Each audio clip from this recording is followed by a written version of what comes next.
Hi INFJs and autistic INFJs, welcome back to my channel. If there's one thing that INFJs are amazing at, it's suppressing ourselves.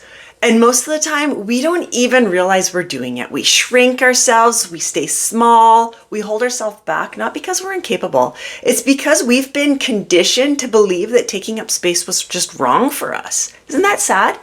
Especially if we grew up around trauma, a highly critical parent, or maybe both parents were highly critical, or a narcissistic one, or both. Or maybe some nasty teachers. I experienced that would humiliate you, ostracize you, whatever it may be.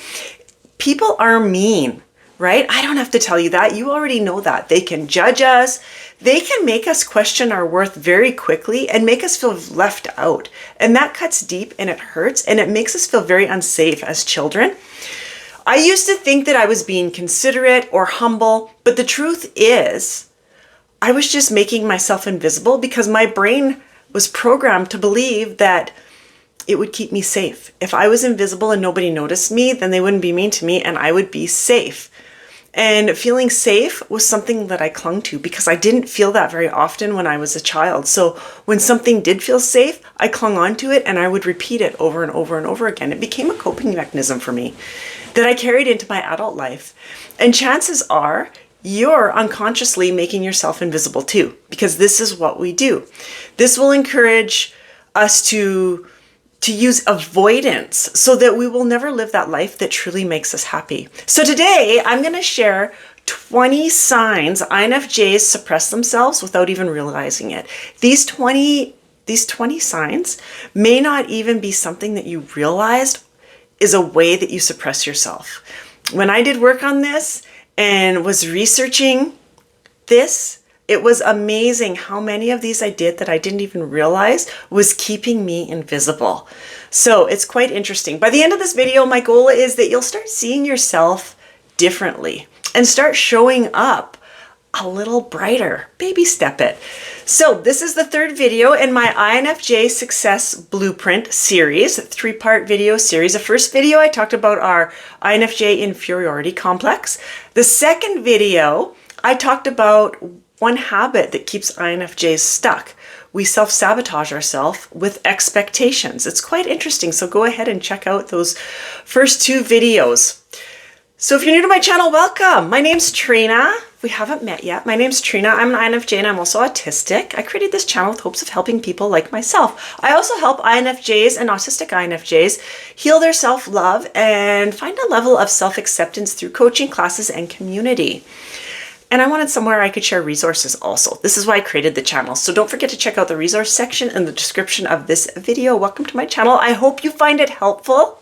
If you're returning, welcome back. I'm so grateful for you. I invite you, if you haven't yet, to like this video and subscribe to my channel because I would really appreciate the support. Okay, before we get into this, INFJ virtual meet and greet for autistic INFJs and INFJs. March registration is open. I have people already registering. I'm so grateful. I'm so excited. This is my favorite thing to do. So if you want to meet with other INFJs and talk about INFJ life and not feel judged and not feel like the weirdest one in the room and actually relate to other people, like truly relate, this is a place to go because INFJs can be hard to find. So I created this so that we can all come together. We meet for about an hour, hour and a half. If you want more information on this, the link is in the description of this video. I have 2 links for 2 separate days to accommodate different time zones. Go ahead and click on the link and you can learn more. Okay, let's get into this. Why is addressing self-suppression key to INFJ success? Well, because success requires authenticity. And that is something that we crave, right? We feel the most fulfilled and successful when we are living in alignment with who we are as INFJs. When we shrink ourselves, we suppress who we are, bending ourselves to fit other people's molds that we're just never ever going to fit in. And as a result, we don't fully show up in the world, and that causes a lot of inner turmoil. Suppressing ourselves blocks opportunities that we actually want. If we're constantly waiting for invitations to speak or to share our ideas or permission to take action, then we're going to miss out on those life-changing opportunities. They're going to pass us by because those invitations that what's the word I'm looking for? Anyway, those invitations, they're not ever going to come. If that's what we're waiting for, they're not ever going to come. And we're going to miss opportunities. It's going to pass us by. Many INFJs feel restless, stuck, and unsatisfied, but don't realize it's because we're suppressing ourselves. We're showing up small, we're staying invisible, we're staying under the radar just to keep everybody comfortable. And it's crazy how it impacts our success. Even when I think back to my career when I worked outside of the home, I would do it in my career and I wondered why I never could have success. And a lot of it was I was sabotaging myself.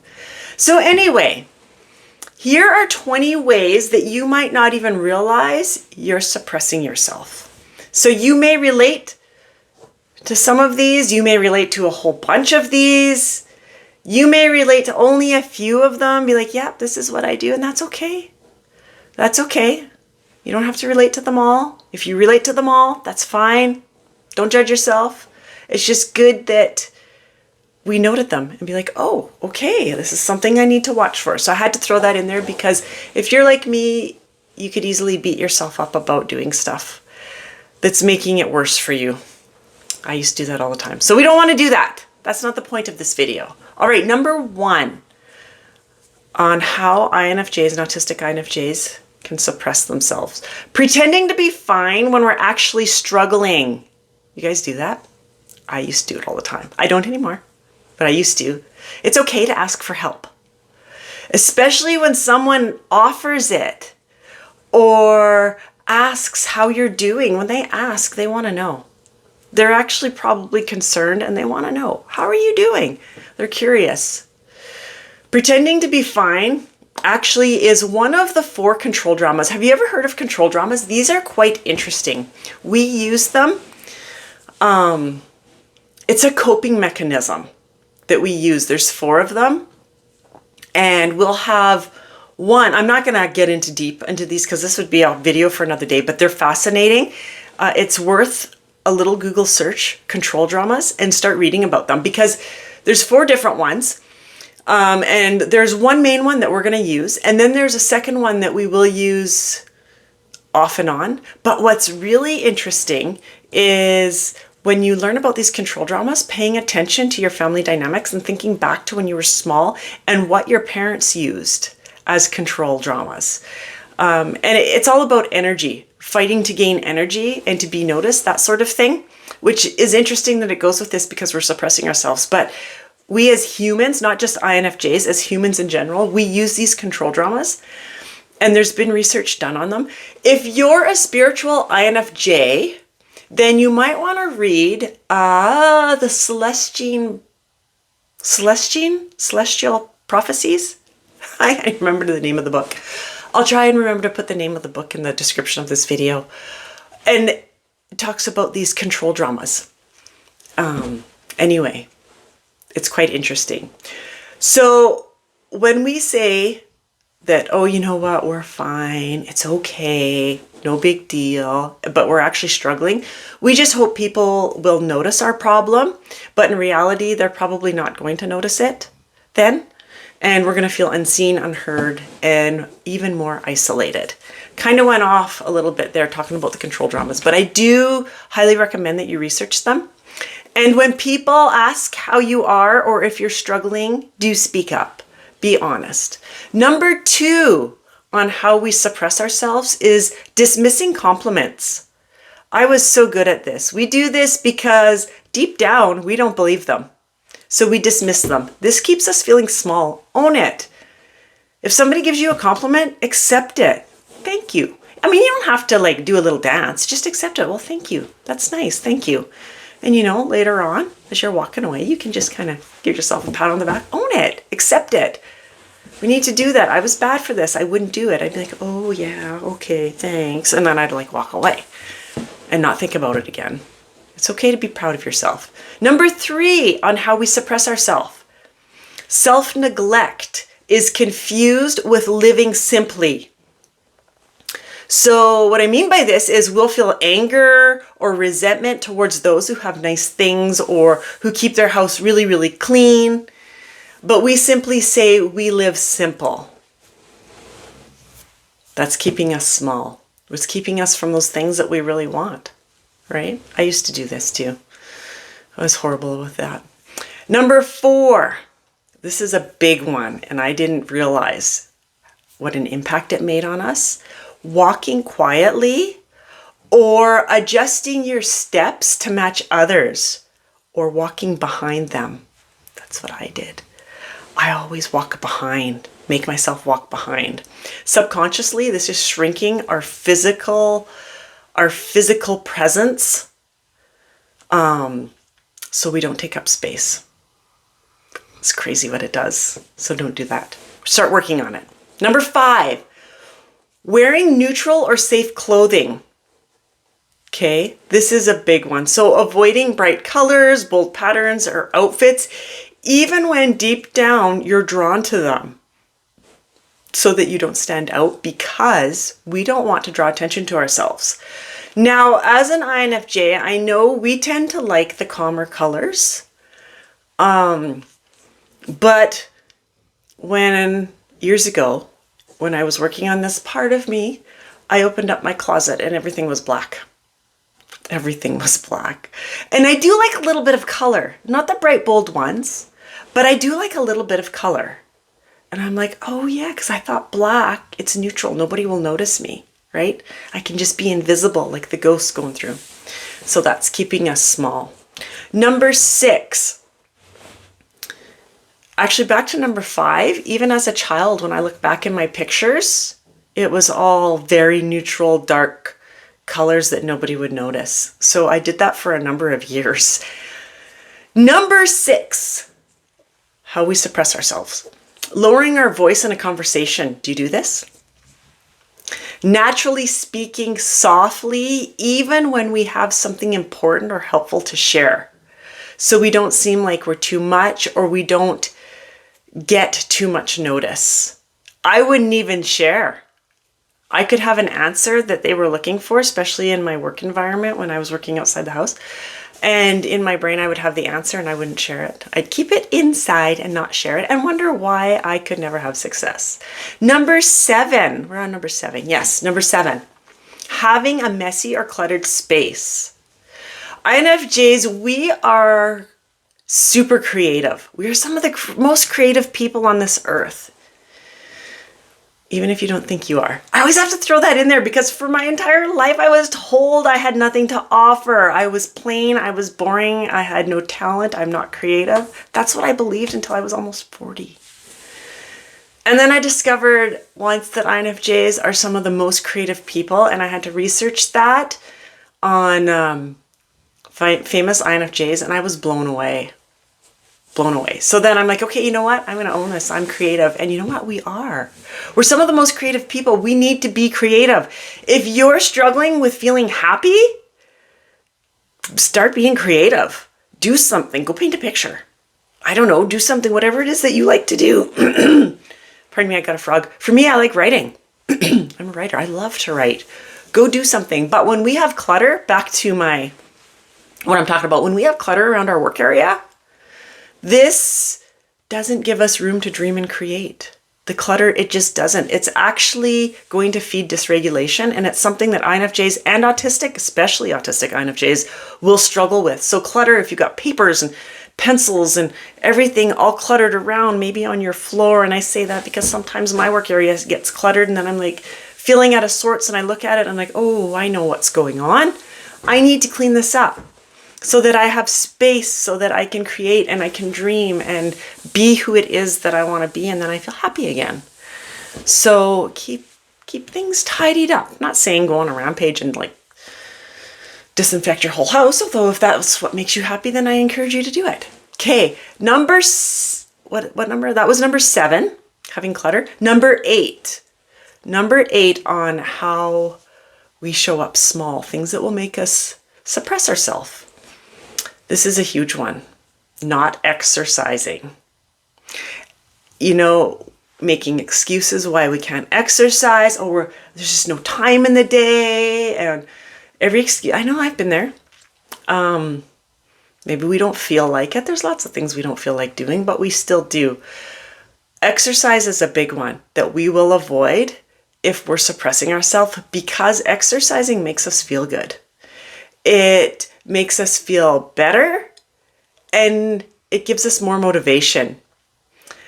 Not exercising suppresses ourselves, because if we did exercise, we would begin to grow and shine, and subconsciously we know that, so we don't exercise. So get out those shoes, those walking shoes, and go for a walk in the forest. And try and do that every day. If you want to get into, it doesn't have to be the forest, it could be a park. Maybe you're not even by a forest, but go for a walk.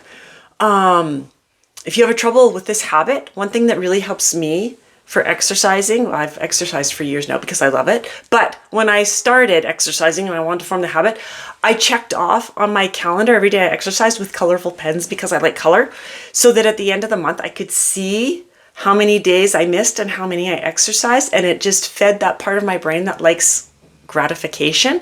So next month I did better and better and better. Anyway, off topic, but I had to share that because it came up on my brain, so I had to share it with you. Okay, number 9. On how we suppress ourselves. Hesitating to take the last piece of food. Beating ourselves up over if we eat it. No, sorry, I messed up here. Number 9 is hesitating to take the last piece of food. I'm reading my notes here because I can't remember all of these in my head. We make ourselves believe, this is what I want to say. We make ourselves believe that it would be selfish to take that last piece of food. In fact, that is giving ourselves evidence that we don't matter. Did you know that? That you're not as important as everybody else. So if the last brownie is sitting there and you really want it, take it. Take it. Eat it. No big deal. Now, if your husband wants it, or your wife wants it, or one of your kids want it, then, cut it in half and do halfers, and all's good. You each get a piece of brownie, and it's probably healthier anyway because it's less sugar. But you still got that little piece of brownie. You're not telling yourself that you're less or unworthy of having that brownie, or whatever the food is. I just say brownies because I like brownies. Number 10. This goes kind of with hesitating for the food. Going to bed feeling guilty about what we ate. So beating ourselves up over what we ate during the day is making ourselves feel small. Having happy thoughts that encourage us to eat the way that we want to eat the next day is a much better approach, because we're going to feel better about this. It's going to lift us up instead of suppressing us and making us feel bad about ourselves. So even if you didn't eat what you wanted to eat today, go to bed thinking, you know what? I didn't eat exactly the way I wanted, and that's okay. I'm going to try better tomorrow, but I really did enjoy that brownie today. Instead of beating yourself up about it, because tomorrow, when you didn't beat yourself up about it today, tomorrow it's going to be easier to make the healthier choices. Number 11, how we suppress ourselves and you may not realize it. You don't have nice clothing that looks good on you. That was a big one for me. You don't have nice clothing that looks good on you. It's all tattered and worn, stretched out. Maybe it's not even the right size. Before I started working on myself, my clothing wasn't even the right size. It was all too big for me. Completely too big for me. Like a lot too, I look like a bag lady. A lot too big for me. It was horrible.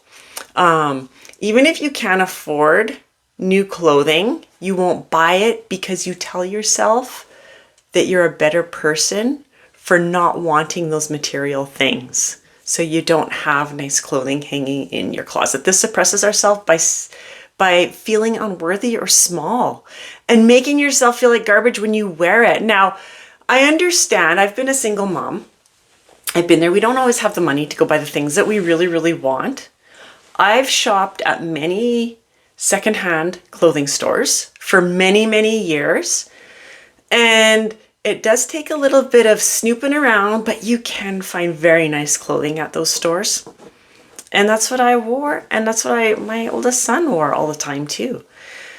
Once I realized what I was doing, then I started getting stuff from the secondhand store that fit me that weren't 2 sizes too big, that actually fit me. It was horrible. Why did I do that? I don't know. I was suppressing myself because I didn't think I was worthy of looking good when I went outside my door. Number 12. We're on number 12 of how we suppress ourselves. Waiting to be asked instead of offering our opinion. Not voicing our thoughts until directly invited to do so suppresses ourselves and keeps us small. If you have an opinion about something, share it. Who cares if they don't like it? Everyone's entitled to their own opinion. They don't have to like it and you don't have to care. But keeping it in, it sends that message that we're not worthy, that we're not good enough.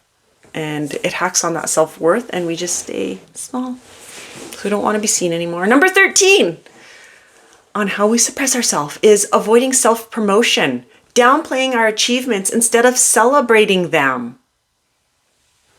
Don't do that. I was doing that. I used to do that. I wouldn't, mostly because we don't believe them. We don't believe those achievements that we were able to do it. I wouldn't even share if I achieved something. I'm just like, whatever. But if I failed, oh man, I would definitely acknowledge that. Acknowledge when you've done something amazing. Oh, you know what? It doesn't have to be amazing. I say amazing because I think if you've done anything that was good, it's always amazing. So it doesn't have to be like amazing. Just getting out of bed in the morning is an achievement. Celebrate that. Anything that's good, that makes you feel good, that you did. You know what though? It doesn't even have to make you feel good. I'm completely arguing with myself because I'll celebrate cleaning the house. Cleaning the house doesn't make me feel good. I hate doing housework. I think it's tedious and I don't see the point in it because it's just going to get dirty again. But I also don't like a dirty house. So when I clean my house, I make sure to celebrate that with myself. I'll give myself a reward. Maybe it's an extra cup of coffee that day. Maybe it's going out into the forest for a little bit longer that day. Whatever the reward is, I celebrate it, that achievement, because I did it. But don't downplay those achievements. Say, heck yeah, I did that. That was me. I would let other people take credit for the things that I did. When I worked outside of the house, and people will do that. They know they didn't do it. They know you did it. But if you're not going to take the credit and they can do it, they're going to do it. It doesn't bother them. I was like blown away. How can you take my credit? But because I never stood up and said, hey, no, I did this. That was me.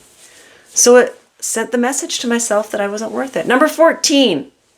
This is an interesting one. Undergarments. So our bras and undies, guys, stained. Maybe they're like ripped, wore out. You got like strings hanging off them. This relays the message that you're not good enough. Do you know that?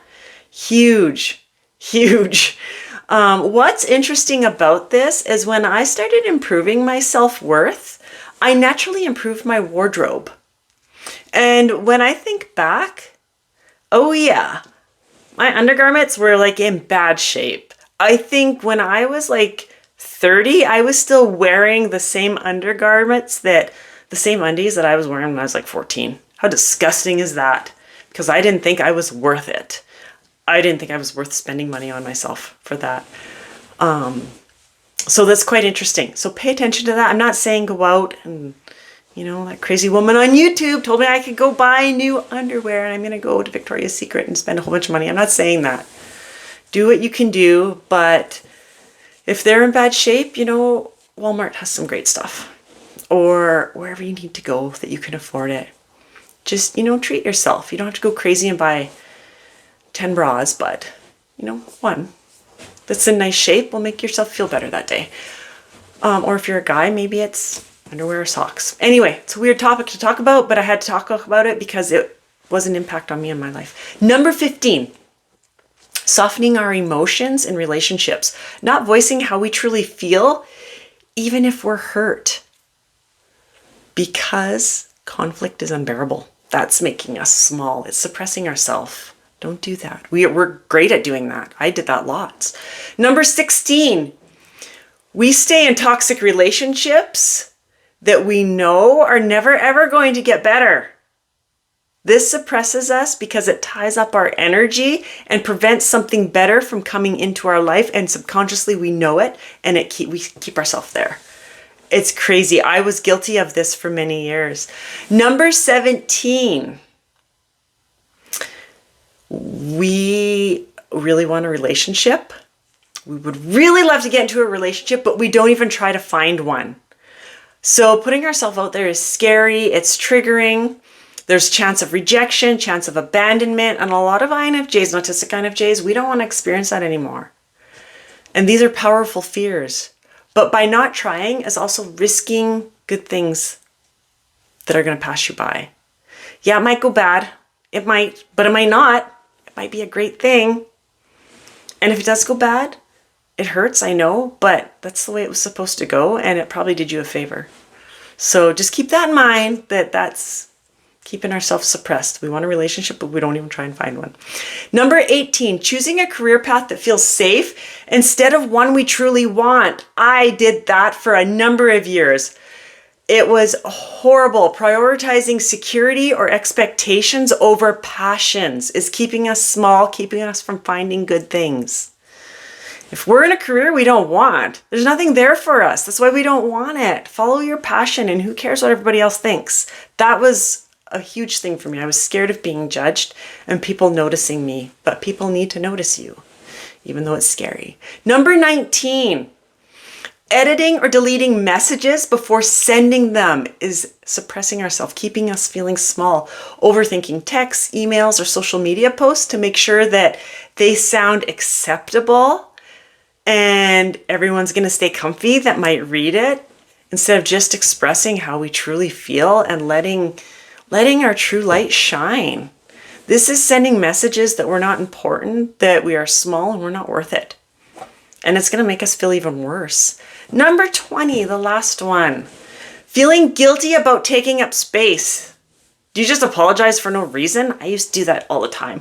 Whether it's physically, like sitting in the middle of the couch, you won't do it.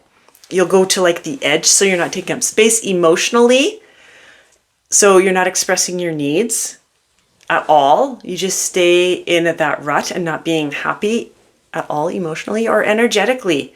Being excited about something, you won't allow yourself to get excited. I used to do that too. We instinctively shrink instead of expand and be noticed. So those are 20 ways that INFJs will shrink ourselves. I'm curious, can you relate to some of them? If you're willing to share it, I would like to know if you relate to some of them. I did pretty much all of them. I would have to say pretty much all of them and more. We weren't put on this earth so that we could get great at shrinking ourselves or keeping others comfortable.